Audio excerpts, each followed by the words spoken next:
దేవునికి స్తోత్రం కలుగును గాక. Praise the Lord. కొద్దిసేపు దేవుని వాక్యాన్ని విందాం, శ్రద్ధగా ఆలకించండి. ఎందుకు దేవుడు ఈ వాక్యాన్ని ప్రేరేపించారు? కీర్తనల గ్రంథం 96వ కీర్తన 9వ వచనం చదవండి. పరిశుద్ధాలంకారము ధరించుకొని యెహోవాకు నమస్కారము చేయండి, సర్వభూజనులారా ఆయన సన్నిధిని వనకండి.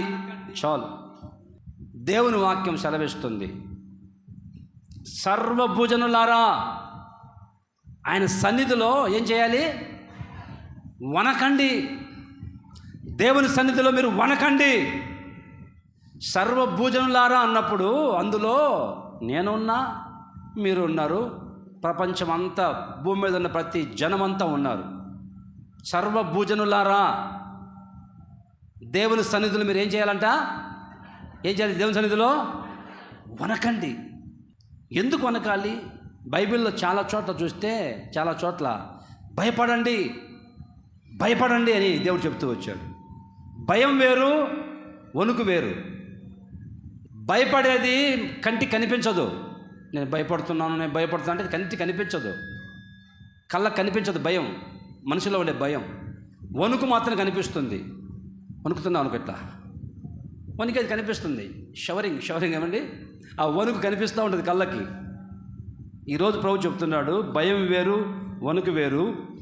వనకండి సర్వభూజనులారా, దేవుని సన్నిధిలో వణుకుతూ ఉండండి. ఎందుకు వనకాలి? వణికితే ఏం జరుగుతుందో చూడండి. యెషయా గ్రంథం 66వ అధ్యాయము 2వ వచనం చూడండి. అవన్నీయు నా హస్తకృత్యములు, అవి నా వలన కలిగినవని యెహోవా సెలవిచ్చుచున్నాడు. చూడండి, ఎవడు దీనుడై నలిగిన హృదయం గలవాడై నా మాట విని వణుకుచూ ఉండునో వానినే నేను దృష్టిస్తూ ఉన్నాను. ఎవడు దీనుడై నా మాట విని వణుకుతూ ఉంటాడో ఆ వణికే వాని మీద నేను దృష్టి పెడతాను అంటాడు దేవుడు. ఇప్పుడు ప్రభు అన్యాయస్తుడా? వణికే వాళ్ళనే చూస్తావా, దృష్టి పెడతావు ప్రభువా? మేము వణకకపోతే దృష్టి పెట్టవా అంటే కాదు. ఆయన దృష్టి సర్వలోకం మీద ఉంటుంది, భూమి మీద అంతటా ఆయన దృష్టి ఉంటుంది. కానీ వణికే వాళ్ళని వాళ్ళ మీద ప్రత్యేక దృష్టి పెడతాడట. దేవ స్తోత్రం కలుగును గాక. వణికే వాళ్ళ మీద, వాళ్ళని చూసే చూపు వేరుగా ఉంటుంది. వణికే వాళ్ళని, అందరిని చూసే చూపు వేరుగా ఉంటుంది. అందరిని చూస్తాడు ప్రభు. ఆయన కను దృష్టి లోకమంతటా వ్యాపించి ఉంటుంది. ఆకాశం నుంచి వంగి తొంగి ప్రభు చూస్తూనే ఉన్నాడు. కానీ ఎవరైతే వణుకుతూ ఉంటారో ఆయన మాట విని, ఎవడు దీనుడై నా మాట విని వణుకుతూ ఉంటాడో వాని మీద దృష్టి పెడతాను. దేవుని సన్నిధిలో వణుకుతూ ఉండాలంట, వనకాలట. బైబిల్లో కొన్ని మాటలు చూస్తే, కీర్తనల గ్రంథం 104వ కీర్తన 32 చదవండి. ఆయన భూమిని చూడగా అది ఏమవుతుంది? వణుకుతుందంట భూమి కూడా. ఒక్కసారి అలా చూశారంట దేవుడు భూమి వైపు. భూమి గజ గజ గజ గజ వణికిపోయిందంట భూమి. దేవుడు చూస్తే, అందుకే భూకంపాలు వచ్చేది. భూకంపం అంటే ఎప్పుడు ఎందుకు వస్తుంది తెలుసా? ఒక్కసారి దేవుని కోపం వచ్చి ఆ ప్రాంతం మీద అలా చూశారంటే భూమి వైపు, భూమి గడగడ వణికిందా, అక్కడ భూకంపం, పెను భూకంపం. భూమి వణికిపోతుందంట దేవుడు చూస్తే.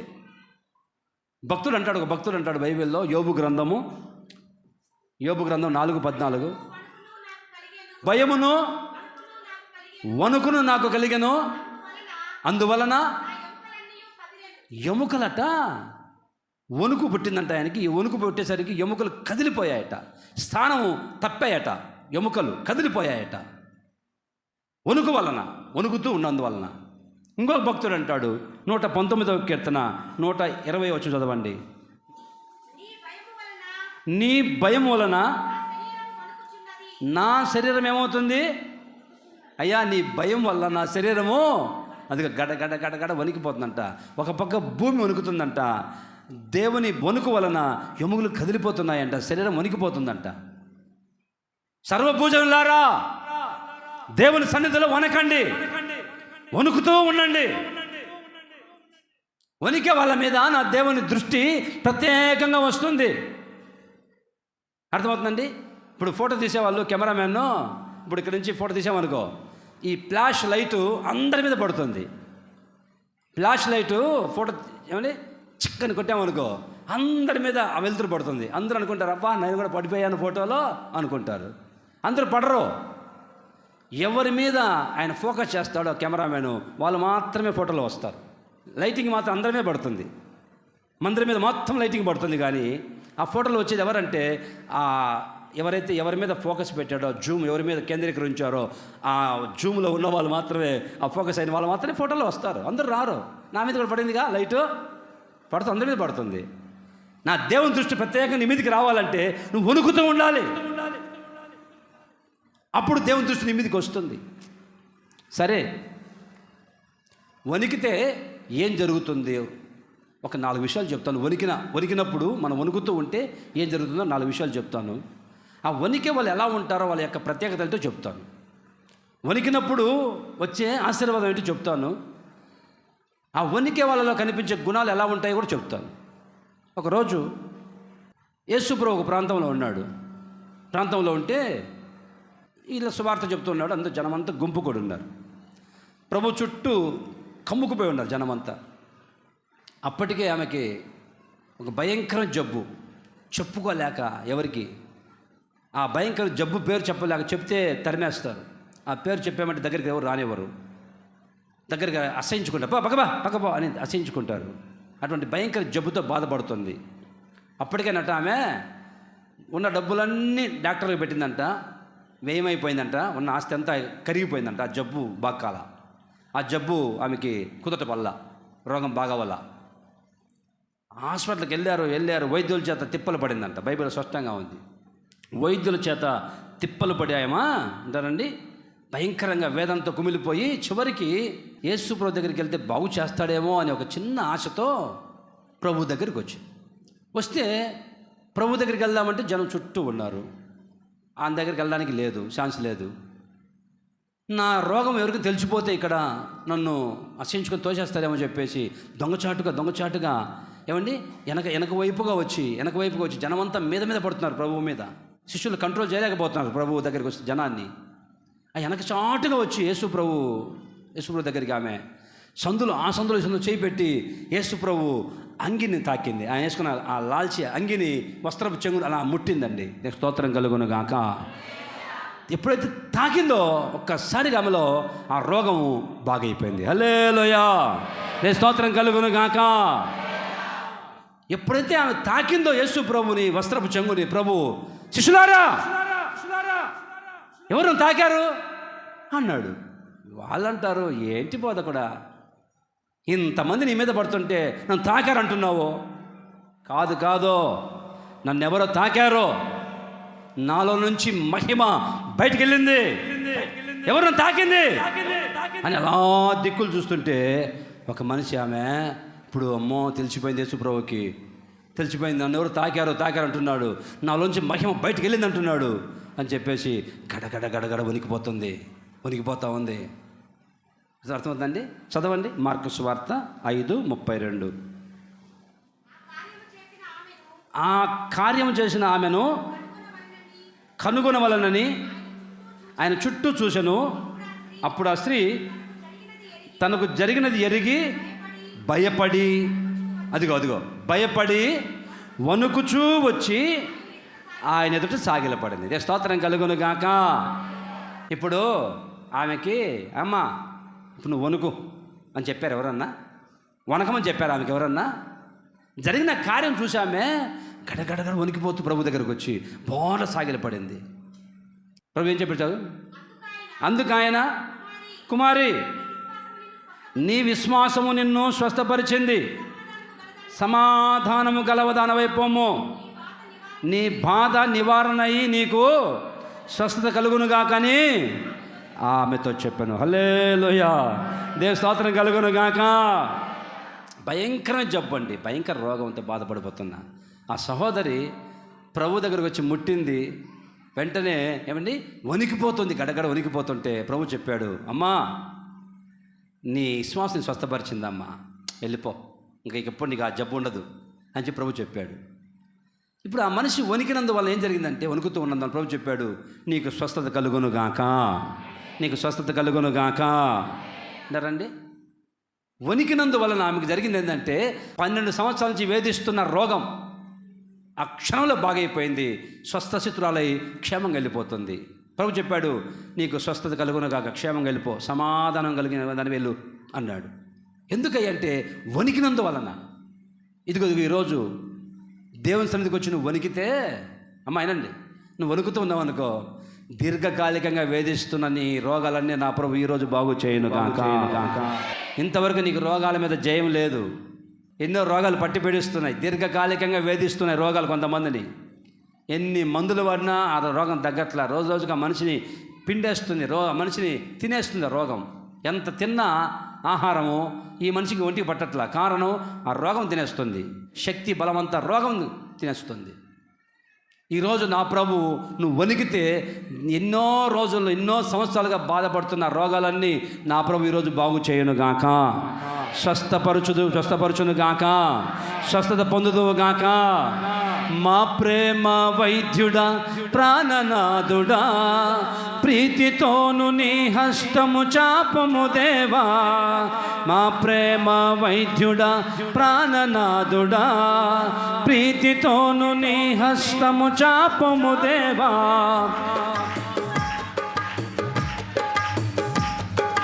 మా ప్రేమ వైద్యుడా, ప్రాణనాథుడా, నీ హస్తము చాపము దేవా. నీ పాద పద్మముపై చేరియున్న ప్రజలను, నీ పాద పద్మముపై చేరియున్న ప్రజలను స్వస్థపరచుమో తండ్రి ఈ క్షణమందే, స్వస్థపరచుమో తండ్రి ఈ క్షణమందే. రక్తమే రక్తమే రక్తమే యేసు రక్తమే, రక్తమే జయం, యేసు రక్తమే జయం, రక్తమే జయం, యేసు రక్తమే జయం. ఎగురుచున్నది విజయ పతాకం, యేసు రక్తమే మా జీవిత విజయం. రోగ దుఃఖ వ్యసనములను తీర్చివేయును, రోగ దుఃఖ వ్యసనములను తీర్చివేయును. సుఖ జీవనం పొందుటకు శక్తినిచ్చును, సుఖ జీవనం చేయుటకు శక్తినిచ్చును. రక్తమే రక్తమే రక్తమే యేసు రక్తమే, రక్తమే జయం, యేసు రక్తమే జయం, రక్తమే జయం, యేసు రక్తమే జయం. ఆమేన్. ఇంతవరకు నీ కష్టాజితమంతా వ్యర్థమైపోతుంది. రోగాలకే కష్టపడి కష్టాజితమంతా రోగాలకి ఖర్చు పెడుతున్నావు. మిగులుబాటు లేదు, రోగాల మీద జయం లేదు, రోగాలు నిన్ను ఏమన్నీ తినేస్తున్నాయి. ఈరోజు నువ్వు వణికితే, సర్వభోజనులారా దేవుని సన్నిధిలో వణకండి. వణికితే ఏం జరుగుతుందయ్యా? వణికిన వాళ్ళకి స్వస్థత కలుగును గాక, స్వస్థత పొందుదురు గాక. సర్వ రోగాలు ఈరోజు ఈ వాక్యం వింటున్న జీవితంలో తొలగిపోవును గాక. ఆమేన్. వణికితే ఏం జరుగుతుందయ్యా? రెండవదిగా బాగా ఆలోచించండి. ఒక వ్యక్తి పెద్ద ఆఫీసర్ కత్తి తీసుకున్నాడు. కత్తి తీసుకొని ఆత్మహత్య చేసుకుందాం అని చెప్పేసి కత్తి అలా పైకెత్తి ఇక పొడుచుకొని చచ్చిపోదామని చెప్పి అలా కత్తి పైకెత్తి పొడుచుకునే సమయంలో అయ్యా అయ్యా ఆగో అన్నాడు అక్కడి నుంచి ఒక ఆయన. కత్తి పైకెత్తిన కత్తి అలా ఆపేశాడు. ఎందుకు చచ్చిపోవాలనుకుంటున్నావు? ఎందుకు సూసైడ్ చేసుకోవాలనుకుంటున్నావు? ఏమిటి కారణం? ఆయన అంటాడు, అరే బాబు, నేను చచ్చిపోవాలనుకుంది నీకోసమేరా, మీరు కనిపించలేదని చెప్పేసి చచ్చిపోదు అనుకున్నాను రా. ఏం జరిగింది తెలుసా అండి? తలపైకి తలకించు. ఏం జరిగింది తెలుసా? ఆ రాత్రి పౌలు శీలలు జైల్లో చెరసాల్లో ఉన్నారు. చెరసాల్లో ఉంటే ఆ పౌలు శీలల్ని బంధించారు సంఖ్యలతో, కాళ్ళకి చేతులకు సంఖ్యలు వేశారు. మీలాగా చప్పట్లు కొట్టడానికి లేదు, వాయిద్యాలు వాయించడానికి, కంజర్లు గజ్జలు వాయించడానికి లేదు. విన్నారండి? దెబ్బలు, ఒళ్ళంతా దెబ్బలు, రక్తం కారిపోతుంది. జైల్లో పడేశారు పౌలు శీలల్ని. అప్పుడు వాళ్ళు ఏం చేయలేక ఏంటారండి, అన్నీ బంధించారు కానీ నోటిని మాత్రం బంధించాల. కాళ్ళు బంధించారు, చేతులు బంధించారు, నోటికి మాత్రం బంధించలేకపోయారు. వెంటనే వాళ్ళ గాయాలు రక్తం కారిపోతున్నా ఆనందం యేసుతో ఆనందం, గంభీర ధ్వనితో పాడదము, రాజాది రాజుతో సాగెదము. ఆనందం యేసుతో ఆనందం, నా ప్రాణమునకు సేద తీర్చి తన నామము బట్టి నీతి మార్గమున నన్ను నడిపించెను. నా ప్రాణమునకు సేద తీర్చి తన నామము బట్టి నీతి మార్గమున నన్ను నడిపించెను.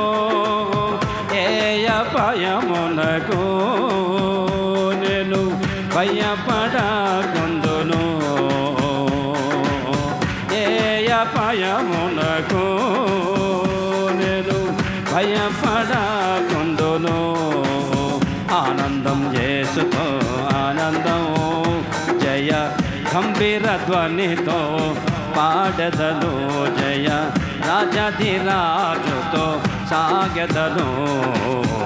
ఆనందం యేసుతో ఆనందం, నా ప్రభుని కృప చూచిన నాటి నుండి నన్ను నేనే మరచిపోతినే. నా ప్రభుని కృప చూచిన నాటి నుండి నన్ను నేనే మరచిపోతినే. నా గట్టి మీద చేయి పెట్టి వెనుక చూచెదనా, నా గట్టి మీద చేయి పెట్టి వెనుక చూచెదనా. ఆనందం యేసుతో ఆనందం, జయ గంభీర ధ్వనితో పాడెదను, జయ రాజాది రాజుతో సాగెదను. ఆనందం యేసుతో ఆనందం. పాటలు పాడుకుంటా ఉన్నారు ఖైదీలుగా ఉన్న పౌలు శీలలు. పాటలు పాడుకుంటుంటే ఒక్కసారిగా మధ్యరాత్రి భూకంపం వచ్చింది. స్తోత్రం కలుగునుగాక. భూమి కంపించింది, భూమి వణికింది, తలుపులు తెరవబడ్డాయి, జైలు యొక్క గోడలు ఏమండి కూలిపోతున్నాయి, వాళ్ళకి వేసిన సంఖ్యలన్నీ తెగిపోయాయి. ఆ జైలుని కాపలా కాసే జైలర్ ఖైదీలందరూ పారిపోయారు. భూకంపం వచ్చి గోడలు కూలిపోయాయి, గేట్లు తెరుచుకున్నాయి. ఇక అందరూ పారిపోయారు. ఇక నన్ను చంపేస్తారు, నాకు శిక్ష విధిస్తారు పై అధికారులు అని చెప్పేసి ఆ జైలరు కత్తి తీసుకొని చచ్చిపోదామని చెప్పి ఆత్మ తీసుకునే సమయంలో పౌలు గారికి కేకేశారు, అయ్యా ఆగో, ఎందుకు చావాలనుకుంటున్నావు? అరే మీరందరూ వెళ్ళిపోయారని చచ్చిపోదాం అనుకుంటున్నారా? ఇక పై అధికారులు సమాధానం చెప్పుకోలేక చచ్చిపోదాం అనుకుంటున్నాను రా. మేము ఎక్కడికి వెళ్ళలేదు, అందరం ఇక్కడే ఉన్నాం. దేవుని స్తోత్రం కలుగును గాక. Praise the Lord. అందరం ఇక్కడే ఉన్నామనేసరికి ఆ జైలరు కత్తి కింద పడేసి అతను చూడండి ఎలా ఉన్నాడు. ఇప్పుడు అపోస్తలుల కార్యాలు 16వ అధ్యాయం 29వ చదవండి. అతడు దీపము తెమ్మని చెప్పి లోపలికి వచ్చి వణకుచూ పౌలుకును శీలకును సాగిలపడి వారి వెలుపలికి తీసుకుని వచ్చి, అయ్యలారా, రక్షణ పొందుటకు నేనేమి చేయవలనని గడగడగడ వణుకుతున్నాడు. మీరు వెళ్ళిపోయారేమో, అందరూ పారిపోయారు ఖైదీలందరూ, ఇక నేను ఏం సమాధానం చెప్పుకోలేను, చచ్చిపోదామని కత్తి దూసుకుంటున్నానయ్యా అని ఆ కత్తి కింద పడేసి గడగడ వణికిపోతున్నాడు ఆ జైలర్. అయ్యా, ఇప్పుడు రక్షణ పొందాలని నేనేం చేయాలి అని చెప్పేసరికి పౌలు గారు చెప్పారు, నీ పాపాలు ఒప్పుకో, రక్షణ పొందు, మారుమనసు పొందు, బాప్తిసం పొందు, నీవు నీ కుటుంబము క్షేమంగా ఉంటే రక్షణ పొందుతారని చెప్పి పౌలు గారు చెప్పి సువార్త చెబితే ఆ రోజు ఆ రాత్రే రండి వాళ్ళకి రక్షణ భాగ్యం వచ్చింది. దేవుని స్తోత్రం కలుగును గాక. Praise the Lord. కుటుంబం అంతా రక్షించబడింది. ఆ జైలర్ ఒక్కడు వణికాడు. ఆ జైలర్ ఒక్కడు వణికితే కుటుంబానికి రక్షణ భాగ్యం వచ్చింది. ఒకటి, ఆమె వణికింది, స్వస్థత కలిగింది. ఆ వ్యక్తి వణికాడు, కుటుంబానికి అంతా రక్షణ భాగ్యం వచ్చింది. నశించిపోకుండా నరకానికి వెళ్లకుండా కాపాడబడ్డారు. అందుకే ప్రభు అంటాడు, సర్వభూజనులారా నా సన్నిధిలో వనకండి. వణికితే మీ రోగాలు బాగవుతాయి. నువ్వు వణుకుతూ ఉంటే నీ కుటుంబంలో అందరూ రక్షణ పొందుదురు గాక. Praise the Lord. ఇక్కడ వనకమంటే వనకరు కొంతమంది, విన్నారండి? ఇప్పుడు వనకమంటే కొంతమంది వనకరు, దేవుని వాక్యానికి వనకరు కొంతమంది. కర్నూలులో ఒక పెద్ద ఆయన ఎవరు లెక్క చేయట్లేదు. సంఘంలోనే మన మందిరంలోనే ఒక పెద్ద ఆయన్ని ఎవరు లెక్క చేయకుండా ఉంటే ఆయన వచ్చేసి పాస్టర్ గారి దగ్గరికి వచ్చి, అన్న నన్ను ఎవరు కేర్ చేయట్లేదు, లెక్క చేయట్లేదన్న, ఎవరు నన్ను పట్టించుకోవట్లేదన్న, నాకు వందనాలు కూడా చెప్పట్లేదన్న అని చెప్పేసి బాధపడిపోతున్నాడు. నన్ను ఎవరు పట్టించుకోలేదు, సంఘంలో నాకు వందనాలు చెప్పట్లేదు, నా ముఖం కూడా చూడట్లేదన్న ఎవరే కానీ అనేసరికి పాస్టర్ గారు బాధ కలిగి, సరే ఇట్లా కాదులే అని చెప్పి ఆయన్ని సంఘ పెద్దగా చేశాడు. సంఘ పెద్దగా చేసరికి ఇప్పుడు సంఘ పెద్ద కదండి, సంఘ పెద్దగా డ్రెస్ వేసుకొని బ్యాగ్ వేసుకునేసరికి అందరూ వందనాలు చెప్తున్నారు ఆయనకి. దేవుని స్తోత్రం కలుగును గాక. ఏ విలువ లేని వ్యక్తి సంఘంలో సంఘ పెద్దగా చేస్తే ఇప్పుడు అందరూ గణపరుస్తున్నారు. సంఘ పెద్ద అంతకుముందు లేదు, ఘనత లేదు, గౌరవం లేదు. సంఘ పెద్దగా పెడితే డ్యూటీ పోస్ట్ ఇచ్చాడో, పెద్ద గవర్నమెంట్ పోస్ట్ లాగా, పెద్ద ఐఏఎస్ పోస్ట్ లాగా సంఘ పెద్దగా పోస్ట్ ఇచ్చేసరికి సంఘం అందరూ వందనాలు చెప్తున్నారు ఆయనకి, వంగి వందనాలు చెప్తున్నారు. ఇక ఆయనకి ఇప్పుడు వచ్చింది, గ్రిప్ వచ్చింది. ఇప్పుడు అంతవరకు లెక్కలేదు అతనికి, ఎవరు పట్టించుకునే వాళ్ళు లేరు. ఆ పోస్ట్ వచ్చినప్పటి నుంచి ఇంకా నడక మారింది అయ్యగారికి. ఎప్పుడైతే పోస్ట్ వచ్చిందో సంఘ పెద్దగా నడక మారింది, వ్యవహారం మారిపోయింది. అప్పుడు అందరు అందరిని ఇప్పుడు కేకలేస్తున్నాడు, అందరి మీద రుబాబు చేస్తున్నాడు. ఎప్పుడు సంఘ పెద్దగా డ్యూటీ పోస్ట్ వచ్చిందో అందరి మీద రుబాబు చేసి కేకలేస్తున్నాడు. అందరూ చెప్తున్నారు, నో మీరు సంఘ పెద్దగా పెట్టారు ఆయన్ని, అందరినీ గదుముతున్నాడు, గదమాయిస్తున్నాడు అన్న, తాట తీస్తా అంటున్నాడు అన్న. సరే అని పాస్టర్ గారు మౌనంగా ఉన్నాడు. ఒకరోజు ఒక మీటింగ్ జరుగుతుంది. మీటింగ్ ఇట్లాగే పెద్ద మీటింగ్ సభ జరుగుతూ ఉంటే, ఇక సంఘ పెద్ద కదండి, మా హోసన్న పాస్టర్ల దగ్గర పాస్టర్లు ప్రార్థన చేస్తుంటే మీటింగ్లో సంఘ పెద్దలు తిరుగుతూ ఉంటారు, కొంచెం జనాన్ని కంట్రోల్ చేస్తారు. సంఘ పెద్దలు కంట్రోల్ చేస్తూ జనాన్ని మీద పడనీయకుండా కంట్రోల్ చేస్తూ ఉంటారు. పాస్టర్ గారు ప్రార్థన చేస్తూ ఉన్నాడు. ఒక ఆమెకి దయ్యం పట్టింది. ఇలా చూసారికి ఆమె గడగడ వణికిపోయి పాస్టర్ గారిని చూసి చేయి కూడా చేయి పెట్టకముందే అలా చూశారు పాస్టర్ గారు. ఆ దయ్యం పట్టిన ఆమె అలా కింద పడిపోయి గిల్లగిల్ల కొట్టుకుంటుంది. ఈయనకెందుకండి, సంఘ పెద్ద కదా, మర్యాదగా ఉండద్దు. దెయ్యం చూస్తూ ఉన్నాడు ఆ దెయ్యాన్ని. ఆ దెయ్యం చూసింది ఈయన చూశాడు, చూపులు కలిచాయి. ఈ సంఘ పెద్ద ఆ దెయ్యం ఇద్దరు చూపులు కలిచాయి. సరే చూసి మౌనంగా రావద్దు, సైతాన్ అన్నాడు. దెయ్యం పట్టిన ఆమెని ఈ సంఘ పెద్ద మర్యాదగా పాస్టర్ గారు తనగా తిరుగుతూ ఉండాలి. సైతాన్ అనేసరికి నీకెందుకు అనింది అది. ఆ దెయ్యం పట్టినావా నీకెందుకు అనింది. అనేసరికి జనమంతా నవ్వారు, అక్కడ మీలాగా నవ్వేసరికి పిస్టేజ్ డౌన్ అయిపోయింది. అబ్బాయి దయ్యం నన్ను నీకెందుకు అనిందే అని చెప్పి సైతాన్ అని చెప్పి ఆ పడిపోయిన ఆమెని జుట్టు పట్టుకునేసరికి దానికి ఎక్కిందండి ఒక ఎక్కుడు. ఆ సైతానికి, నన్ను పట్టుకుంటావరా దరిద్రుడా అని చెప్పేసి ఈయన జుట్టు పట్టుకుంది, కిందకి లాగింది. కింద పడిపోయేసరికి ఆ దెయ్యం లేచి వానికి గొంతు మీద కాలు పెట్టింది. తొక్కుతూ ఉంటే అంటున్నాడు. ఇప్పుడు విన్నారండి, పాస్టర్ గారు చూసి ఇది నీకు కరెక్ట్ సంగతి, ఇదే నీకు తగిన శాస్తి. ఇంతవరకు నీకు ఏ విలువ లేకుండా ఉన్నప్పుడు నీకు పోస్ట్ ఇస్తే సంఘ పెద్ద పోస్ట్ అంత మీద రుబాబు చేస్తున్నావు కదా, ఎవరికి భయపడకుండా ఇప్పుడు సాతాను చేతులు భయపడతావని చెప్పేసి ఏమంటారండి, పాస్టర్ గారు ఏం చూస్తున్నట్టుగా అందరు ప్రార్థన చేసుకుంటాడు. వీడేమో తొక్కుతుంది దెయ్యం కాలు పెట్టి రా అంటున్నాడు. ఇప్పుడు కేకలేస్తున్నాడు. దేవుని దగ్గర వణుకుపోతున్నాడు. ఇప్పుడు దేవుని దగ్గర వనకాల్సింది ఎక్కడ వనకాలి? నువ్వు దేవుని మందిరంలో వనకాలి. నువ్వు సాతాను దగ్గర కాదు వనకాల్సింది. దేవుని స్తోత్రం కలుగును గాక. Praise the Lord. నువ్వు వణుకుతూ ఉంటే నీ కుటుంబానికి నీకు గొప్ప రక్షణ వస్తుంది, రక్షణ భాగ్యం ఇస్తాడు దేవుడు. వణకకపోతే రక్షణ రాదు. వణుకుతూ ఉండాలి దేవుని సన్నిధిలో. దేవుని మందిరంలోకి వచ్చి లెక్కలేని ప్రవర్తిస్తే ఎట్లా? యేసన్న గారు చెప్పాడు మాకు సేవకుల మీటింగులో. ఇతర దేశాలకు వెళ్ళారంట యేసన్న గారు. ఒకరు మీటింగ్లకు వెళ్తే ఆ రోజు ఒక పెద్ద సేవకుడు వచ్చి వాక్యం చెప్పాలి. పెద్ద పాస్టరు, ప్రపంచంలో పేరు పొందిన పాస్టర్ ఆయన. యేసన్న గారు ఆ మీటింగ్లో కూర్చున్నాడు. స్టేజ్ కింద కూర్చున్నారు.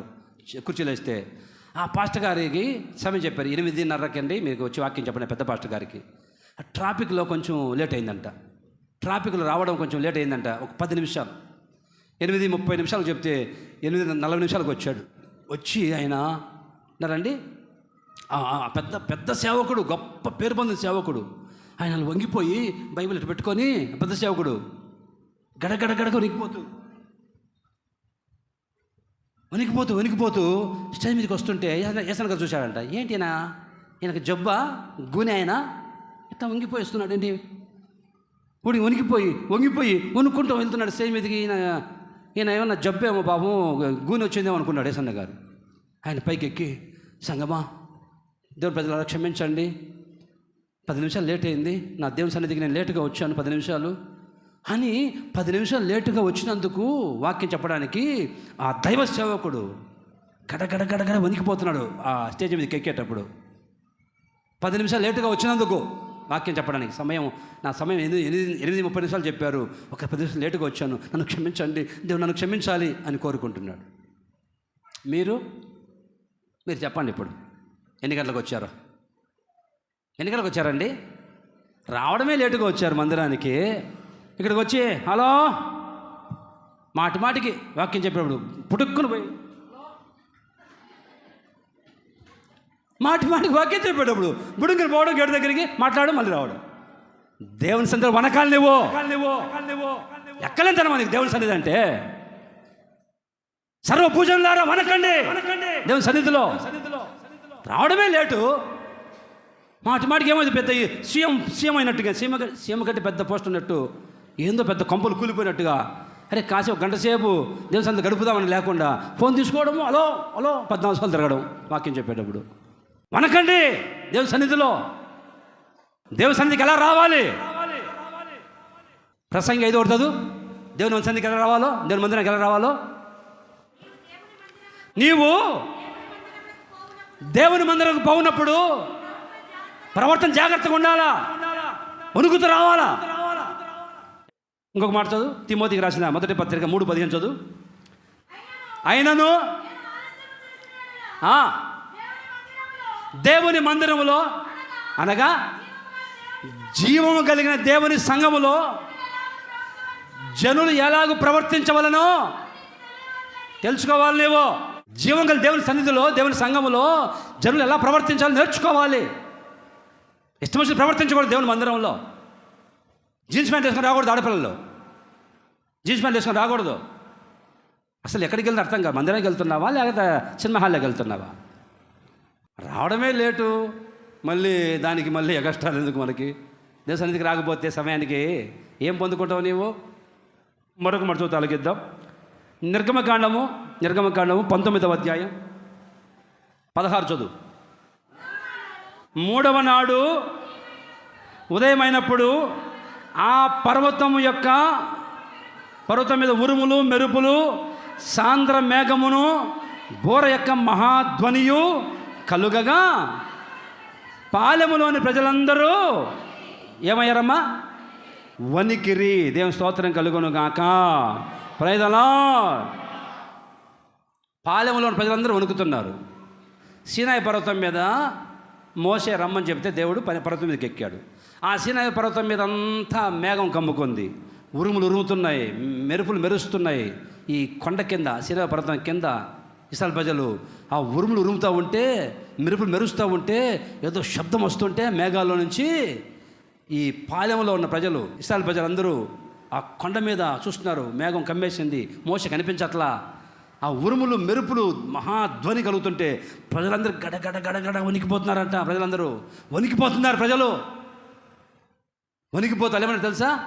చదవండి 20వ అధ్యాయము 19 నిర్గమకాండం 20:19 చదవండి. నీవు మాతో మాట్లాడము, మేము విందుము. దేవుడు మాతో మాట్లాడిన యెడల మేము చనిపోతామయ్యా. మోషే ఆయన మాటలు వింటుంటే, కొండ మీద నుంచి ఆ ధ్వని పలుకుతూ ఉంటే, ఆ మాటలు వింటే మేము చచ్చిపోతామయ్యా. మోషే గారు నువ్వు మాట్లాడయ్యా మాతో. దేవుడు మాట్లాడుతుంటే మాకు వల్ల కావట్లేదు. అమ్మో, దేవుడు కఠినంగా చెప్తున్నాడు కొన్ని మాటలు. దేవుడు కఠినంగా బోధిస్తున్నాడు. అయ్యా మా వల్ల కావట్లేదు, మేము తట్టుకోలేకపోతున్నాము, నువ్వు మాట్లాడు మాకు. సున్నితంగా చెప్పు వాక్యం. ఇక్కడ తెలుసా నీకు బైబిల్ గురించి? శుద్ధిమెత్తగా చెప్పమని చెప్పాడు ప్రభు వాక్యము. నీకు తెలిస్తే, బైబిల్ తెలిస్తే కనుక, వాక్యం తెలిస్తే, నీకు అవగాహన ఉంటే వాక్యం అంటే ఏంటో తెలుస్తుంది. వాక్యం అంటే అగ్ని అని, వాక్యం అంటే బండలు బద్దలు చేసి సుత్తి అని, వాక్యం అంటే రెండంచుల కలిగిన ఖడ్గమని వాక్యం ఉంది స్పష్టంగా. మరి ఇప్పుడు నేను ఈ కత్తి తీసుకొని ఇటు ఇసిరేసాను అనుకో మీ మీదకి, కత్తి ఎంతమంది గాయపరుస్తుంది, ఎంతమంది తెగిపోయి రక్తం రాదు? ఇప్పుడు అగ్ని మీ మీద ఇసిరేసాను అనుకో, కాలిపోదు నిప్పులు నీ మీద పడితే. శుద్ధితో కొడితే బండలే బద్దలవుతుంటే నువ్వు బద్దలు కాదు నీ హృదయం. శుద్ధి మెత్తగా ఉంటుంది వాక్యము, శుద్ధి మెత్తంగా. వాళ్ళు అంటారు ఇశ్రాయేలు ప్రజలు, అయ్యా మోషే దేవుడు మాట్లాడుతుంటే మా వల్ల కావట్లేదు అయ్యా, మేము తట్టుకోలేకపోతున్నాం. అర్థమవుతుందా? దేవుడు చెప్తాడు వ్యభిచారం చేయొద్దు, పాపం చేయొద్దు అని. వింటారండి? వాక్యం సెలవిస్తుంది ఆ విధంగా. పాపం అక్రమం చేయొద్దు, అన్యాయం చేయొద్దు, లంచాలు తీసుకోబాకు, లంచాలు తీసుకోవద్దని వాక్యం చెబుతుంది. ఎదుటివారి పరాయి సొమ్మును నువ్వు ఆశించుకోవద్దని వాక్యం చెబుతుంది. నువ్వు అక్రమంగా సంపాదించుకుంటే ఎట్లా పోతావు నీవు నీ కుటుంబం? నీ స్తోత్రం కలుగును గాక. Praise the Lord. ఆలకించు, బాగా ఆలకించు. అబద్ధం మాట్లాడొద్దు, అన్యాయం చేయొద్దు. పాస్టర్ గారు, అయ్యా మోషే గారు, అయ్యా నువ్వు చెప్పయ్యా 4 మాటలు, సింపుల్గా చెప్పయ్యా, శుతిమెత్తగా చెప్పయ్యా, పూలు పెట్టుకోమని చెప్పయ్యా, కనకాంబరాలు మల్లెపూలు పెట్టుకోమని చెప్పయ్యా, మందిరానికి వచ్చినప్పుడు పెట్టుకోం. కానీ పాస్టర్ గారు చూసుకున్నట్టుగా పోండి పాస్టర్ గారు, మీరు పెళ్ళిలో పెట్టుకోపోతే ఎట్లా అయ్యా? పెళ్ళిలో పెట్టుకోపోతే ఎట్లా? పెళ్ళిలో అందరూ చూడాలి పెళ్ళిలో. ఇక్కడ వచ్చినప్పుడేమో అబ్బా భక్తుల్లాగా బొట్టు తీసి బైబిల్ స్టిక్కర్ అతికిచ్చేసి వెళ్తున్నప్పుడు మళ్ళీ బొట్టు పెట్టుకొని ఎందుకు నాటకం, ఎందుకు వేషం? అయ్యా పాస్టర్ గారు, మోషే గారు, దేవుడు కఠినంగా చెప్తున్నాడు అయ్యా, పూలు పెట్టుకోవద్దు అంటున్నాడు, బొట్టు పెట్టుకోవద్దు అంటున్నాడు, సినిమాలు చూడొద్దు అంటున్నాడు అయ్యా. సినిమాలు చూడకపోతే ఎట్లయ్యా? కనీసం 10 రోజులు కొట్టం చూడాలి కదయ్యా. 10 రోజులకు సినిమా చూడకపోతే ఎట్లయ్యా? కానీ సినిమా లేకపోతే పోనీ సీరియల్ను చూడాలి, సీరియల్గా చూడకపోతే ఎట్లయ్యా? పాస్టర్ గారు నువ్వు చెప్పయ్యా స్లోగా. దేవుడు చెప్తుంటే కఠినంగా ఉందయ్యా వాక్యం బైబిల్లో. అంత కఠినంగా మేము ఉండలేము బాబు అని వణుకుతున్నారంట. ఇశ్రాయేలు ప్రజలు వణికిపోతున్నారు ఆ కొండ మీద శబ్దం వినిపిస్తుంటే, దేవుని మాటలు వినిపిస్తుంటే. అప్పుడు మోషే అంటాడు, దేవుని స్తోత్రం కలుగును గాక. 20 చదవండి. అందుకు మోషే, భయపడకండి, మిమ్మల్ని పరీక్షించుటకు మీరు పాపము చేయకుండా ఉండునట్లు ఆయన భయం మీకు కలిగను. ఇదిగో ఇప్పుడు మీరు వణుకుతున్నారే, దేవుని మాట వినిపిస్తుంటే కొండ మీద నుంచి, ఈ వణుకుతున్న మీరు ఇక పాపం చేయకుండా ఉండడానికే మీరు ఇప్పుడు వణుకుతున్నారు. దేవుని స్తోత్రం కలుగును గాక. మీరు పాపంలో పడిపోకుండా ఉండాలని ఆ దేవుని మాట వినిపిస్తాడు. వణికే వాళ్ళు పాపం చేస్తారమ్మా? దేవుడు అంటే భయపడి వణికే వాళ్ళు పాపం చేస్తారా? ఏనా? వణికే వాళ్ళు, వణుకుతూ ఉండేవాళ్ళు వెళ్ళి సిగరెట్ ముట్టించి ప్రభువా స్తోత్రం అయ్యా నన్ను కాపాడు బ్రో అయ్యా అంటారా? వణికేవాడు వచ్చేసి బ్రాండ్ షాప్లోకి వెళ్ళి ప్రభువా ఈ ఒక్కసారి క్షమించు ప్రభువా అయ్యా తాగుతాడా? ఆలకించు. వణికేవాళ్ళు తాగుతారా? వణికేవాడు వెళ్ళి సినిమాలో కూర్చొని అయ్యా స్తోత్రం అయ్యా, వణికేవాడు చేస్తాడా పని? వణికేవాడు పాపం చేయలేడు. Praise the Lord. హల్లెలూయా. వణుకుతుండే వాళ్ళు పాపాన్ని తెగించరు. ఎవడు వణికేవాడైతే అబద్ధాన్ని తెగిస్తాడా? దొంగతనం చేస్తాడా? అక్రమం తెగిస్తాడా వణికేవాడైతే? మోషే అంటాడు, మీకు భయం కలిగింది, ఇప్పుడు వణుకుతున్నారు మీరు, ఎందుకు తెలుసా? ఇక పాపం చేయకుండా ఉండాలనే దేవుని భయం మీకు కలగాలనే దేవుడు మీకు మాట్లాడుతున్నాడు. ఇక మీరు ఎప్పుడు పాపం చేయకుండా, పాపం పడకుండా ఉండడానికి ఈ వణుకు పుట్టింది మీలో. దేవుని స్తోత్రం కలుగును గాక. వనకాల్సిన చోట వనకుండా ఆ దొంగోడు వచ్చి కత్తి పెడితే, దొంగోడు వచ్చి ఏమండి అబ్బా పెళ్లి రోజు ఆ పెళ్లి జరుగుతుంటే అన్నీ వేసుకుంది మొత్తం బీరువాలు తీసి అక్క. కొంతమంది ఇప్పుడు తీయరు, పెళ్లి జరుగుతుంటే అప్పుడు తీస్తారు మొత్తం దుమ్ము దులిపి చెవులకేసి ముక్కులకేసి మెడకేసి. అబ్బో అట్లాగే వెళ్ళి పెళ్లి కలిసి పడుకుంది, నిద్రపోయింది. దొంగోడు వచ్చాడు, వచ్చి కత్తి పెట్టాడు. మర్యాదగా ఇవ్వు, మర్యాదగా ఉంటే గడగడ వణికిపోతుంది దొంగ చూసి. అన్నయ్య, దొంగోని అన్నయ్య అంటుంది. బా వరుస కలిపింది అప్పుడే, దొంగతో వరుస కలిపింది. దొంగోడండి వాడు. అన్నయ్య ఇవన్నీ వచ్చి నకిలీవి అనింది. వాడన్నాడు చెల్లెమ్మ, వాడు మామూలు దొంగోడు. అన్నయ్య అనింది దొంగని. వాడు చెల్లెమ్మ మీ వదినకి అవి కూడా లేవమ్మా, ఇవ్వమ్మని మొత్తం తీసుకెళ్ళిపోయాడు. వాని దగ్గర వణుకుతా ఉంది, దొంగని దగ్గర. దేవుని సంత వణుకు, దేవుని దగ్గర వనకుండా. ఏమండి అక్కడ దొంగడు వచ్చి కత్తి పెడితే వణుకుతా, గడగడ వణికిపోతూ అన్నయ్య. వరుస కలిపింది, వరుస భలే కలుపుతుంది వరుసలు. ఒకసారి ఆలకించండి బాగా. వణికినందువల్ల స్వస్థత వస్తుంది. వణికితే రక్షణ భాగ్యం వస్తుంది. వణికితే పాపంలో పడిపోకుండా ప్రభు కాపాడును గాక, కాపాడును గాక. హల్లెలూయా. ఇంకొక విషయం చెప్తాను. మైక్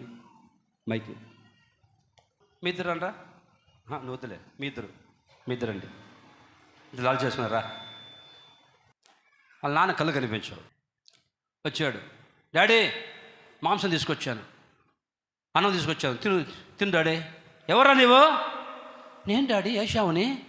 ఏషావా? ఇలా రా, దగ్గర రా అని చూస్తే వాళ్ళంతా తడిమి చూస్తే నిజమే, ఎంట్రుకలు, వాళ్ళంతా రోమాలు ఉన్నాయి, ఎంట్రుకలు ఉన్నాయి.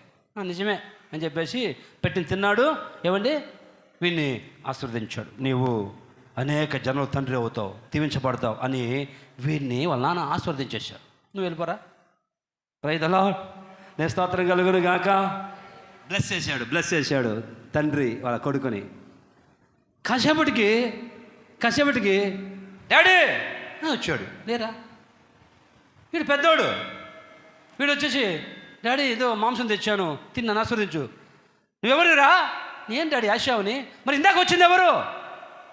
నేను రాలేదు, ఇప్పుడే వచ్చాను డాడీ. అడవికి వెళ్ళి నువ్వు చెప్పినట్టుగా వేటాడిన మాంసం తీసుకొని వచ్చి నీకు వండుకొని వచ్చాను డాడీ అంటూ ఉంటే ఆ కళ్ళు కనిపించని ఇస్సాకు ఇప్పుడు పెద్దోని దగ్గర ఏంటంటే ఇందాక పెద్దోని వేషంలో చిన్నోడు వచ్చి ఆశీర్వదించి పొందుకొని మోసం చేసి వెళ్ళిపోయాడు. ఇప్పుడు వీడు వచ్చాడు. ఇప్పుడు ఏమన్నాడు తండ్రి? ఇక్కడే ఉండు, చదువు ఆదికాండం 27వ అధ్యాయం 33 చదవండి. ఇస్సాకు మిక్కుటముగా గడగడ వణుకుచు, అట్లయితే తల పైకెత్తారమ్మా. ఇస్సాకట తండ్రి, వాగ్దాన పుత్రుడు. దేవుడు అబ్రహాముకి వాగ్దానం చేస్తే వాగ్దానం ద్వారా పుట్టినవాడు ఇస్సాకు. ఆ ఇస్సాకు ఇప్పుడు వణికిపోతున్నాడు. ఇప్పుడు ఏం చేయాలి? పెద్దోడికి ఇవ్వాల్సిన ఆశీర్వాదం చిన్నోడికి ఇచ్చేసానే, పెద్దోడికి రావాల్సిన దేవుని చిన్నోడికి ఇచ్చేసానే అని తండ్రి ముసలివాడు కళ్ళు కనిపించని ఇస్సాకు గడగడ వణికిపోతున్నాడు. ఇస్సాకు ఎందుకు వణుకుతున్నావు? అయ్యా, పెద్దోడు దీవించాల్సింది చిన్నోని దీవించానయ్యా, మిస్టేక్ జరిగిపోయింది, పొరపాటు జరిగిపోయింది. పెద్దోని దీవించాలి నేను వాస్తవంగా. వాడిని పిలిచాను, చెప్పాను వానికి, వాడు లేట్ చేశాడు. అరే దరిద్రుడా, పనికి మాలవాడా, ఇంతసేపు ఎక్కడికి వెళ్ళావురా? నువ్వు వచ్చేసరికి వాడు తీసుకెళ్ళిపోయాడు. తండ్రి అనొచ్చు పెద్దోన్ని, దుర్మార్గుడా, ఇంతసేపు ఎక్కడ చచ్చావు? నీకు చెప్పింది ఎప్పుడు నేను? నువ్వు వచ్చే లోపల వాడు తీసుకెళ్ళిపోయాడు దొంగతనంగా అని తండ్రి గద్దించవచ్చు కుమారుణ్ణి. స్తోత్రం కలుగును గాక. Praise the Lord. తండ్రి గద్దించి పెద్దోన్ని తిట్టి పంపించవచ్చు. కానీ మిస్టేక్ చేశాను, పొరపాటు చేశాను, నా పొరపాటు జరిగిపోయిందని చెప్పి గడ వణికిపోతున్నాడు అండి. దీని స్తోత్రం కలుగును గాక. కంటి చూపు లేదు, కళ్ళు కనిపించవు తండ్రికి. ముసలోడు ఇప్పుడు మిస్టేక్ చేశాడు. పెద్దోనికి రావాల్సిన దేవుని చిన్నోనికి ఇచ్చేశాడు. చేసిన పొరపాటును బట్టి ఇప్పుడు ఏం చేయాలి అర్థం కాక దేవుని సన్నిధిలో ఏమండి వణికిపోతున్నాడు, పశ్చాత్తపడిపోతున్నాడు. అయ్యా నేను పొరపాటు చేశాను, ఇప్పుడు ఏం చేయాలి? ఇప్పుడు ఈ పొరపాటు బట్టి ఏం చేయాలని గడగడ వణికిపోతున్నాడు ఇస్సాకు. అంటే పొరపాటు చేసినప్పుడు, తప్పు చేసినప్పుడు వనకాల దేవుడు క్షమిస్తాడు. వనకకపోతే అమ్మాయినానమ్మా, అక్కలారు వినండి కొంచెం. మీ కుటుంబాలు ఎందుకు సమస్యలు తెలుసా? కుటుంబాల గొడవలు, సమస్యలు. నువ్వు వణుకుతూ ఉంటే చేసిన పొరపాటు నిమిత్తం ఈ సమస్య ఉండదు కుటుంబంలో. తప్పు చేస్తారు వీళ్ళు, తప్పు చేసి వనకరు. బాత్రూంలో వేణీళ్ళు పెట్టింది, వినమ్మా అక్కలారు వినండి, మీకే బాత్రూంలో బాగా ఫుల్గా కాలిపోయి పొంగిపోతున్న పొగలు వస్తుంది, వేడి నీళ్ళు పెట్టింది. వాడు డ్యూటీకి వెళ్ళి వచ్చి, లారీ డ్రైవరు డ్యూటీకి వెళ్ళి వచ్చి, నీళ్ళు పెట్టావా? పెట్టాను బా. వేడి నీళ్ళు పెట్టింది బకెట్లో, పోయి ఇంకా కలిపి నీళ్ళు సన్నీళ్ళు పోసింది అని చెప్పేసి ముంచుకొని పోసుకునేసరికి వేడి నీళ్ళు సలసల కాగిపోతున్నాయి. మీద పోసుకొని బా అనేసి, పనికి మాలనా, బుద్ధి లేదు కొంచెమన్నా, వేడి నీళ్ళు పెట్టావు బకెట్లో, సన్నీళ్ళు పెట్టద్దా? ఆమంటుంది ఏంటారండి, మరి చేసిన పొరపాటు బట్టి పశ్చాత్తాపడద్దు, నీకు కనిపించట్లా, చూసుకోవద్దు నువ్వు. రివర్స్ మాట్లాడు. వాడికి అప్పుడే ఒళ్ళు కాలిపోయింది. ఊరుకుంటాడా? ఆ కుక్కను కూడా ఇక్కడ తీసుకున్నాడు, వాని చెయ్యాగదు. ఆహా, మీరు మామూలు కాదు. ఆరితేరిన వాళ్ళు మాచాల సంఘస్థులు. ఏమన్నో రాగదు అని చేయగదు. చేసిన పొరపాటు బట్టి వనకద్దు, పశ్చాత్తాపడి పొరపాటు జరిగిందిలే, నేను చూసుకోలేదులే అనద్దు. కూరలో ఇంత కారం ఎత్తేసింది. సీరియల్ చూస్తా ఆ సీరియల్ మొదలు పడ్డారంటే, సీరియల్ మొదలు పడితే ఏం చేస్తా తెలియదు, ఏం కలుపుతా తెలియదు. ఏమండి, కొంతమంది ఉప్పు కలిపిపోయి సరుపు కలిపేసింది ఆమె కూరలో. ఇదే ఉప్పు అని చెప్పి సరుపు సీరియల్ మొత్తంలో ఉంది. సీరియల్ చూసుకుంటా ఉప్పు అని కొంచెం సరుపు పోసేసింది. ఇక వాడు తిన్నప్పటి నుంచి ఇంకా వానికి బాత్రూంలో ఇక కూర్చున్నాడు. ఇక ప్రైతలా అటు చేసేవాళ్ళు ఉన్నారు కొంతమంది. ఇంత కారం ఎత్తిపోసింది కూరలో. వాడు వచ్చి అన్నం పెట్టుకుని తింటా ఉంటే మంట ఎక్కిపోయింది. నిశాలానికి ఎక్కిపోయింది. బుద్ధి ఉందని కొంచెమన్నా ఇంత కారం వేసావేంటి కూరలో? ఏమనాలి? ఒప్పుకోవద్దండి, కొంచెం ఏదో మిస్టేక్ అయింది, పొరపాటు జరిగి చెప్పొద్దు. అంత కారం ఉన్నప్పుడు ఎందుకు వేసుకున్నావు? కొంచెమే కలుపుకోవచ్చుగా, కొంచెం కలుపుకొని వచ్చుగా. కుటుంబాలు సర్వనాశనం. అందుకే చేసిన తప్పు బట్టి వణికితే సమస్య ఉండదమ్మా. అక్కలారా వినండి, చేసిన పొరపాటు నిమిత్తం పశ్చాత్తాపడితే దేవుడు క్షమిస్తాడు. ఇప్పుడు ఇస్సాకు పొరపాటు చేసి పెద్దోళ్ళు దీవించాల్సింది చిన్నోళ్ళు దీవిస్తే గడగడ వణికిపోతున్నాడు ఇస్సాకు. అయ్యా పొరపాటు చేశాను, ఇప్పుడు ఏం చేయాలి? ఒక ఇంటి కూటానికి వెళ్తే అన్నం పెట్టారు. కూటం అయిన తర్వాత మా పాస్టర్ గారు అన్నం తింటా ఉంటే అన్నం కలిపేసరికి ఎంత పొడుగు ఎంట్రుకు వచ్చింది అన్నంలో. అరే ఎంట్రుకు పడిందిరా అన్నంలో, తినబుద్ధి కావట్లేదురా అని పాస్టర్ గారు అంటుంటే ఆ ఇంటి కూటం పెట్టించుకొని ఏమనాలి? భోజనం వడ్డించినామే, అమ్మో దేవసేవకుడికి అన్నంలో ఇంటికి వచ్చిందా, అయ్యా అది తీసి పక్కన పడి మళ్ళీ పెట్టద్దు. అక్కడ అన్నం వండుకుంటా ఏదో కలుపుతా ఉంది పొయ్యి దగ్గర. మా పాస్టర్ గారు ఎంట్రుకు పడిందిరా అన్నంలో అంటే, అన్నయ్య దేవుని చిత్తం లేకుండా తల వెంట్రుకలు ఒకటి రాలేదని ఉంది కదా అన్నయ్య. వాక్యం ఎత్తి చూపిస్తుంది. అప్పుడు అంటే ఇప్పుడు దేవుని చిత్తానుసారంగా పడింది ఎంట్రుక నీ అన్నంలో, కలుపుకొని తినన్నయ్యా అని. బుద్ధి లేనిది. మిస్టేక్స్ జరుగుతాయి, పొరపాటు జరుగుతాయి, పశ్చాత్తాపం రావాలా. పశ్చాత్తాపడకుండా వనకకుండా సన్నిధిలో గర్వం దూగిపోతే ఎట్లా చెప్పండి? ఒకటి, వణికితే స్వస్థత కలుగుతుంది, వణికితే రక్షణ వస్తుంది, వణికితే పాపం చేయరు, వణికే వాళ్ళని ప్రభు క్షమిస్తాడు. వణకకపోతే దేవుడు కొట్టేస్తాడు. ఈ వణికే వాళ్ళలో కనిపించే లక్షణం 2 చెప్తాను, ముగిస్తా. 2 విషయాలు చెప్తాను. వణికితే వచ్చే ఆశీర్వాదం చెప్పాను. వణికే వాళ్ళ యొక్క గుణగణాలు ఎట్లుంటాయో, వణికే వాళ్ళలో ఉన్నటువంటి ఆ లక్షణాలు ఎలా ఉంటాయో 2 చెప్తాను. చదవండి.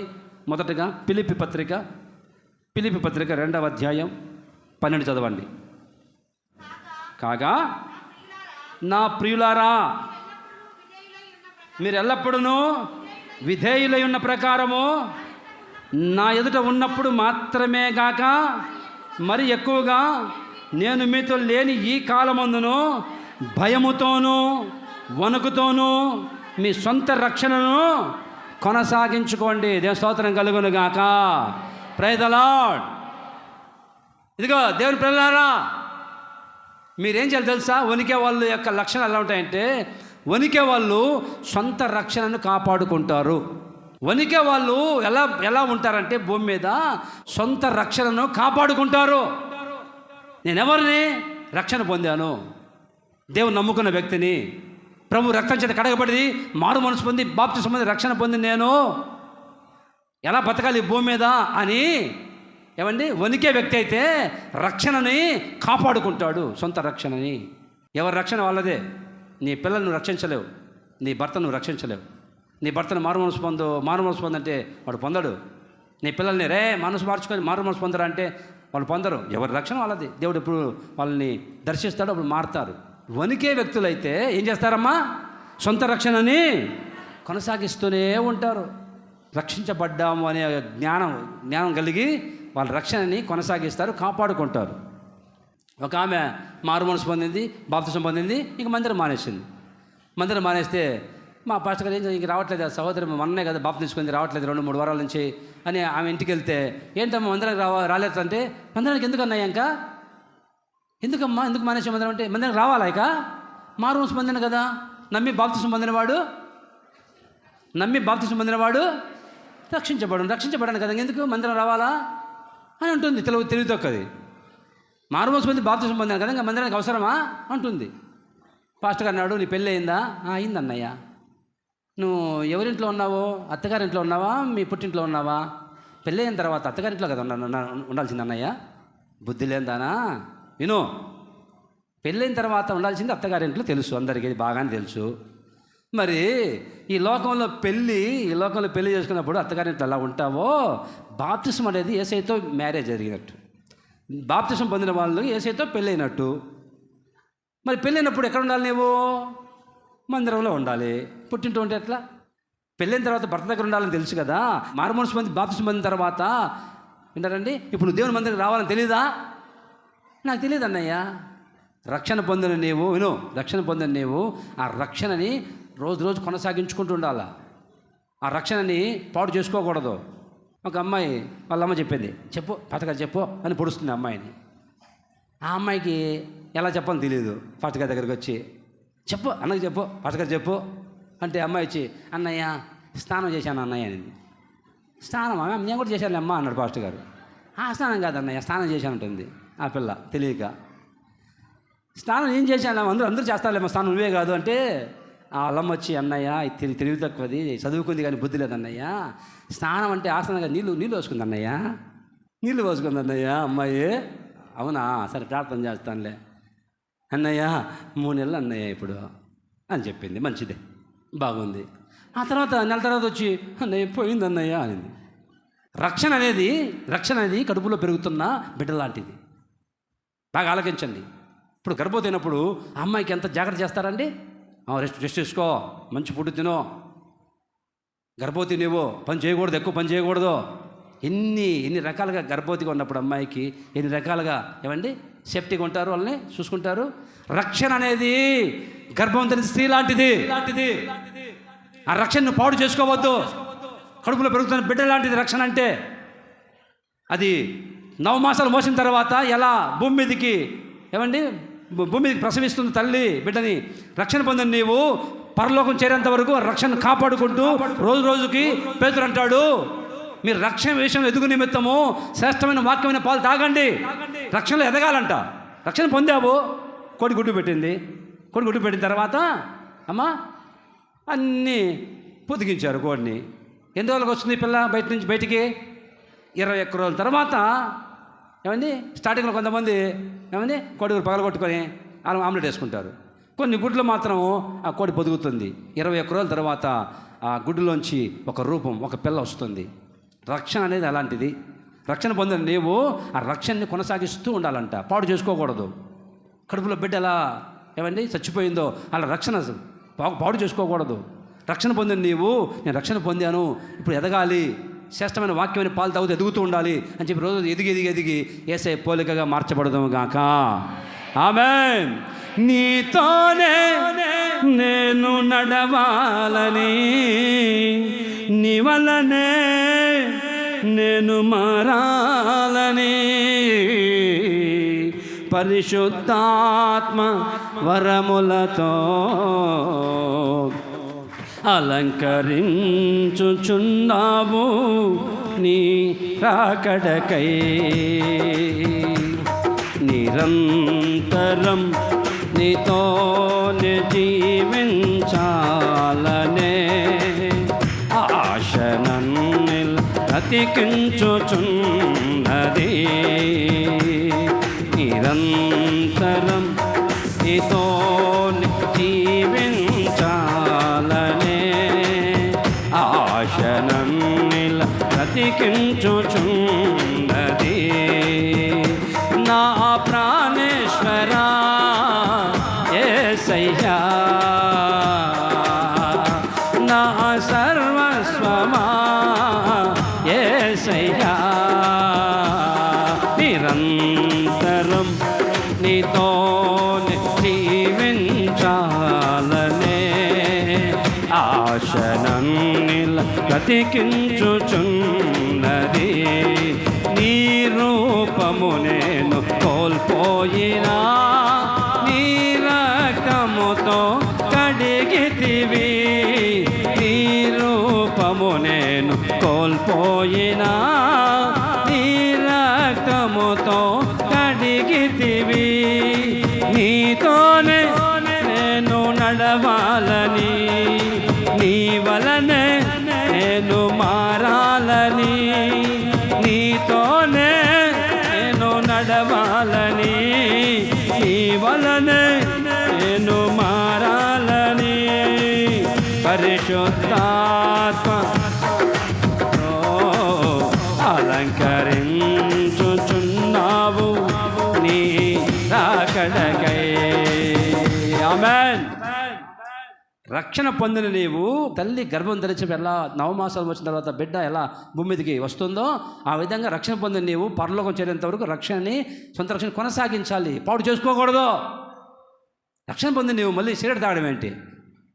రక్షణ పొందిన నువ్వు మళ్ళీ తాగుతావా పోయి? రక్షణ పొంది నువ్వు వెళ్ళి సినిమాలో కూర్చుంటావా? పాడైపోతుంది. కడుపులో బిడ్డ ఎలా చచ్చిపోతుందో అలా నీ రక్షణ నాశనం అయిపోతుంది. రక్షణ పొంది నీవు ఆ విగ్రహాల దగ్గరికి వెళ్తావా? విగ్రహాల దగ్గర పోయి డ్యాన్స్ చేస్తావా? రక్షణ పొంది నీవు ఎలా ఉండాలి, ఎలా బతకాలి? ఆ గర్భవతిని ఎంత జాగ్రత్త చూసుకుంటారు నష్టం కలగకుండా బిడ్డకి. అట్లా రక్షణ పొందానని అనుక్షణాన్ని గుర్తు రావాలి, నేను రక్షణ పొందాను, నేను అందరిలాగా ఉండకూడదు, నేను చాలా జాగ్రత్తగా ఉండాలి, ఈ రక్షణ పాడు చేసుకోకూడదు అని. ఆ రక్షణలో ఎదుగుతూ శ్రేష్టమైన వాక్యమైన పాలు తాగుతూ ఎదుగుతూ చివరికి ఏసే పోలికలను మార్చబడాలి. స్తోత్రం కలుగును గాక. ఏసే పోలికలు మార్చబడి ఆయన రాజ్యం చేరేంత వరకు ఈ రక్షణను కాపాడుకుంటుండాలా, రక్షణ పాడు చేసుకోకూడదు. అర్థమవుతుందండి? అంత దగ్గరికి వెళ్ళి ఇష్టాంతరం ప్రవర్తించి, అరే నువ్వు రక్షణ పొందిన వ్యక్తివి కదా, నీకు ఒక డిఫరెంట్ ఏది? రక్షణ పొందిన వాళ్ళు ఉన్నారండి ఆ సొంత రక్షణ కాపాడుకోవాలి. అది వణికే వాళ్ళైతే నేను రక్షణ పొందాను అని గడగడ వణుకుతూ జాగ్రత్తగా ప్రవర్తించాలా. అందరితో కలిసి అన్ని అక్రమాలు చేసి ఆ విగ్రహాల దగ్గరికి వెళ్ళి ఎగురుతా ఆ ప్రసాదాలు తింటా ఆ పని కనుక చేయకూడదు. నువ్వు రక్షణ పొందిన వ్యక్తివి అయితే. రెండో మాట చదువు ముగించుకున్నాను. ఎఫెసీ పత్రిక 6వ అధ్యాయం 5వ వచనం. ఎఫెసీ పత్రిక 6:5. దాసులారా యథార్థమైన హృదయము గలవారై భయముతోనూ వణుకుతోనూ క్రీస్తునకు వలె శరీర విషయమై మీ యజమానులైన వారికి విధేయులై ఉండండి. దేవుని స్తోత్రం కలుగునుగాక. భయముతో వణుకుతో భయపడే వాళ్ళు వణికే వాళ్ళు ఎట్లా ఉంటారంటే, భయముతో వణుకుతో మీ యజమానులైన వారికి మీరు ఎలా ఉండాలి? విధేయులై ఉండండి. వణికే వాళ్ళు అయితే యజమానులకి విధేయత కలిగి ఉంటారు, విధేయులై ఉంటారు. వణికే వాళ్ళు వాళ్ళ యజమానులకి లోబడి విధేయత కలిగి ఉంటారు. భర్త మాట లెక్క ఉండదు మనిషికి, భర్త మాట లెక్క చేయదు. వణికే వాళ్ళైతే తమ యజమానులకి విధేయులై ఉంటారు. నీ భర్త తాగుబోతైనా సరే, తిరుగుబోతైనా సరే, పనికి మాలిన దద్దమైనా సరే నీ భర్త లోబడాలి. వాక్యం చదివిస్తుంది. అర్థమవుతండి? నీ ప్రవర్తన బట్టి నీ భర్త మారుతాడు. ఎంత దుర్మార్గుడైనా, ఎంత కఠినాత్ముడైనా మారిపోతాడు నీ ప్రవర్తన బట్టి. భార్యల ప్రవర్తన బట్టి మార్పు వస్తుందని వాక్యం చదివిస్తుంది. మరి నీవు ఏమాత్రం విధేయత ఉండదు. వణికే వాళ్ళైతే యజమానుని దగ్గర విధేయత కలిగి ఉంటారు. స్తోత్రం కలుగును గాక. భర్తతో బట్టలు ఉతికిస్తుంది పనికి మన మనిషి. భర్తతో బట్టలు ఉతుకో, అంటుతోము, భర్తతో అన్ని పనులు చేస్తుంది. భర్తతో మా వినండమ్మా తల్లారు వినండి, కుటుంబాలు అల్లకల్లం అవుతున్నాయి. వాడికి ఇంకా విసుగు పుట్టి ఒకరోజు గొడవ అయిపోయి అలిగి పుట్టింటికి వెళ్ళిపోయాడు. భర్త అలిగి పుట్టింటికి వెళ్ళిపోయాడు. ఇంత రివర్స్ అవుతుంది వ్యవహారం ఇప్పుడు. ఎక్కడైనా భార్యలు వెళ్ళిపోతారు అడిగి పుట్టింటికి, భార్యలు. ఈ భర్త వెళ్ళిపోయాడు అడిగి పుట్టింటికి, గొడవ అయిపోయింది. దానండి ఫోన్ చేశాడు అబ్బాయి ఫోన్ చేశాడు, అన్నయ్య ఒకసారి రండి అన్నయ్య. ఏమైంది తమ్ముడు? అన్న గొడవ వచ్చి ఇంటికి వచ్చేసానన్నా. ఒరే దరిద్రుడా, సిగ్గు లేదంట నీకు? కాదన్నా మా అమ్మాయి రోజు అన్ని పనులు చేస్తుందన్న, అంటు తమ్మిస్తుంది, బట్టలు ఉతికిస్తుంది, అన్ని పనులు చేస్తుందన్న. ఏమంటే అమ్మాయికి ఉద్యోగం ఉంది, ఇంటికి ఉద్యోగం లేదు. ఆ అమ్మాయికి జాబ్ చేస్తుంది, వీరికి జాబ్ లేదు. అందుకోసం పొద్దున్నే ఆఫీస్కి వెళ్ళేటప్పుడు అన్ని లిస్టు చెప్తుందంట భర్తకి. ఈ అంటుతోమే నేను వచ్చేసరికి బట్టలు ఉతుకు అని, ఎన్ని సర్ది పెట్టు అన్నీ చెప్తుందంట భర్తకి. వాడికి ఉద్యోగం లేదు కదా పాపం, ఇంటి పని చేసుకుంటూ ఉన్నాడు భర్త. ఇంటి పని, వంట పని, ఇంటి పని విసిగిస్తూ ఉంది. ఈ పాస్టర్ గారు అమ్మాయిని పిలిచాడు. ఏమ్మా ఏంది గొడవ వచ్చిందంట? కాదన్నయ్య, ఒక విషయం అడుగుతా, చెప్తావన్నయ్య? చెప్తానమ్మా. ఏసీ కొన్నానన్నయ్య, ఏసీ 50,000 పెట్టి ఏసీ కొన్నానయ్య. అది పని చేయకపోతే బాధ ఉంటుందా ఉండదు అన్నయ్య? ఏసీ కొన్నావు కదమ్మా 50,000 పెట్టి, పని చేయకపోతే బాధ ఉంటుందమ్మా. అన్నయ్య మిక్సీ కొన్నాను అన్నయ్య 10,000 పెట్టి, మిక్సీ పని చేయకపోతే బాధ ఉంటుందా ఉండదా? బాధ ఉంటుందమ్మా. కూలర్ కొన్నాను అన్నయ్య, కూలరు 10,000 పెట్టి కూలర్ పని చేయకపోతే బాధ ఉంటుందా అన్నయ్య? బాధ ఉంటుందమ్మా. అన్నయ్య 6 లక్షలు పెట్టుకున్నాను అన్నయ్య. ఇన్ని 6 లక్షలు పెట్టుకునేదంట ఈ మనిషి భర్తని. మరి 6 లక్షలు పెట్టుకున్నప్పుడు పని చేయకపోతే బాధ ఉంటుంది. ఎవరు చెప్పారు నీకు? భర్తతో పని చేస్తావా? వణికే వాళ్ళైతే మీ యజమానుల వారికి విధేయులు ఉండమని బైబిల్ చెప్తుంది. మొట్టమొదటిగా దేవుడు చేసింది మనిషిని, ఆదాముని, అవ్వని కాదు. మొట్టమొదటిగా పాపం చేసింది, పాపంలో పడిపోయింది ఆదాము కాదు, అవ్వ. కొరింథీ సంఘంలో గొడవ వచ్చింది సంఘస్థులకి. మేము తక్కువ? ఆడవాళ్ళంతా, ఈ స్త్రీ సమాజము, ఈ డ్వాక్రా గ్రూప్ అంతా, మహిళంతా కలిసి మేమేం తక్కువ, మేము కష్టపడుతున్నాం, మేము ఉద్యోగం చేస్తున్నాం, మేము చంద్రమండలాన్ని గెలుస్తున్నాం అని చెప్పి పక్క వాళ్ళంతా అబ్బో శిల సమాజం అంతా ఏకమైపోయి జిందాబాద్ జిందాబాద్ అంటుంటే పౌలు గారు నోరు మోయండి మర్యాదగా. పాపం చేసింది ఆదాం కాదు, సర్వ మానవాళికి శాపం తెచ్చింది అవ్వ. మీ ద్వారానే వచ్చింది శాపం, ఈ ఆడవాళ్ళ ద్వారా. మీరు కాదు, అవ్వ. మీ అమ్మమ్మ అనుకోండి, మీ అమ్మమ్మ అనుకోండి, అవ్వమ్మ. మీ అమ్మమ్మ చేసిన పొరపాటుకి మీ ద్వారా మాకు వచ్చింది శాపం. ఊరికే పడిపోతారు మీరు సాతాను మోసం, ఊరికి ఇరుక్కుపోతారు ఆడవాళ్ళు. అవునా, ఇది నిజమా అంటే చాలు, ఏది నిజమో అప్పుడే సాతానికి చోటు ఇచ్చేసి, అది ఏ నిజమో ఆలోచించొద్దండి, జ్ఞానం ఉండొద్దా? అందుకే స్త్రీలు బలహీనం కట్టాలండి. అన్నా బ్రదర్స్ నమ్మటండి, స్త్రీలు బలహీనమైన కట్టాలి. కొంచెం జాగ్రత్తగా వాళ్ళతో కాపురం చేయండి మీరు. వాళ్ళు బలహీనమైన కట్టాలి, అందుకే వాళ్ళు కొంచెం పొగుడుతూ ఉండండి, అప్పుడప్పుడు పొగుడుతూ ఉండండి. శారమ్మ అంటుంది అబ్రాహాముతో, నా యజమానుడా. మరి యజమానుని దగ్గర దాసులు ఎలా ఉండాలి? వణుకుతూ ఉండాలి. శరీరానికి శిరస్సు భర్త, శరీరం భార్య. ఈ శిరస్సు ఏం చెబుతుందో అది చేయాలా. శరీరం శిరస్సు చెప్పినట్టు చేయాలా. అంటే భర్త చెప్పినట్టు చేయాలి. నువ్వు తాగుపోతాన్నయ్యా, తిరిగిపోతాను, పట్టించుకోడన్నయ్యా, అనవసరం. భర్త శిరస్సు, యజమానుడు. వణికే వాళ్ళైతే మీ యజమానులకి లోబడి ఉండాలా, విధేయత కలిగి ఉండాలా. ఈ సంఘానికి శిరస్సు సేవకుడు, స్తోత్రం కలుగును గాక. ఈ సంఘానికి శిరస్సు యజమాని, సేవకుడు. శిరస్సు అంటే సేవకుడు, సంఘాన్ని నడిపించేది సేవకుడు. ఈ సేవకుడి గట్ట సంఘం అంతా లోబడి ఉండాలట. బైబిల్లో ఒక మాట ఉంది, మీ కాపరులు, మీ సేవకులు మిమ్మల్ని ఆత్మల్ని కాయిస్తూ ఉన్నారు, మీ ఆత్మల్ని కాపుదలగా కాపాడుతున్నారు కనుక వారి దుఃఖంతో పని చేయకూడదు, దుఃఖ పెట్టకూడదు సేవకుల్ని. వణికే వాళ్ళు ఎలా ఉంటారు? సొంత రక్షణని కాపాడుకుంటారు, కొనసాగిస్తారు. వణికే వాళ్ళు యజమానులకి లోబడి విధేయత కలిగి ఉంటారు, అంతే. ఇంకేం అవసరంలా. మనం లోబడుతున్నావా నీ భర్తకి, సేవకుడికి, యేసయ్యకి? ఈ మాటలు మీ వెనుకల ప్రభు దీవించును గాక. దశలు పడదాం, ప్రార్థన చేసుకుందాం. అందరూ ప్రార్థించుకోరు. సర్వభూజనులారా, దేవుని సన్నిధిని వనకండి. ఇంతవరకు వనకుండా ఉన్నావేమో, లెక్కలేని తనకు ప్రవర్తిస్తూ వచ్చావేమో. ఎందుకో ప్రభు సూటిగా తేటగా మాట్లాడుతూ వస్తున్నాడు. వనకండి దేవుని సన్నిధిలో. నువ్వు వణికే వ్యక్తివైతే నా దేవుని దృష్టి నీ మీదకి ప్రత్యేకంగా వస్తుంది. అందరిని చూసేది వేరు, అందరిని చూసే చూపు వేరు. దేవుడు వణికే వ్యక్తివైతే నిన్ను ప్రత్యేకంగా చూస్తాడు. ఆయన దృష్టి నీ మీదకి వచ్చిందంటే నీ కుటుంబం ప్రత్యేకంగా ఉంటుంది. అన్ని రకాలుగా నువ్వు దీవించబడతావు. దేవుని ప్రత్యేకమైన దీవెన నీ కుటుంబం మీదకి వస్తుంది. కారణం దేవుని దృష్టి నీ మీదకి వచ్చింది కనుక. ప్రార్థన చేసుకోవరికి వాళ్ళు. మహాగణుడ, గొప్ప దేవ యేసయ్యా, నీకు స్తోత్రాలు, వందనాలు తండ్రి. ఈ శుభవేళ మీరు మాట్లాడే ప్రతి మాట కొరకు స్తోత్రాలు తండ్రి. సర్వభూజనులారా, నా సన్నిధిలో మీరు వనకండి అని చెబుతూ వచ్చారు నాయన తండ్రి. వణికే వాళ్ళ మీద మీ దృష్టిని నిలుపుతారని, వణికే వాళ్ళ మీద ప్రత్యేకంగా మీ దృష్టిని నిలుపుతారని చెబుతూ వచ్చారు నాయన. ఈరోజు నీ సన్నిధిలో ఎంతమంది వణుకుతూ ఉన్నారో వారందరి మీదకి మీ దృష్టి నిలబడిన ఆయన వారిని ప్రత్యేకంగా దీవించి కనపరచండి. వణికితే స్వస్థత వస్తుంది, వణికితే తండ్రి రక్షణ భాగ్యం వస్తుంది, వణికితే పాపంలో పడిపోకుండా కాపాడబడతాం, వణికితే క్షమాపణ పొందుతామని చెబుతూ వచ్చాను ఆయన. బిడ్డలందరినీ తండ్రి క్షమించి స్వస్థపరిచి ఆరోగ్యం ఇచ్చి పాపంలో పడకుండా మీరు కాపాడి కుటుంబాలు రక్షించి మీరు కాపాడండి ఆయన. ఇదిగో తండ్రి, వణికే వాళ్ళ యొక్క లక్షణాలు ఎలా ఉంటాయో మీరు చెప్తూ వచ్చారు నాయన.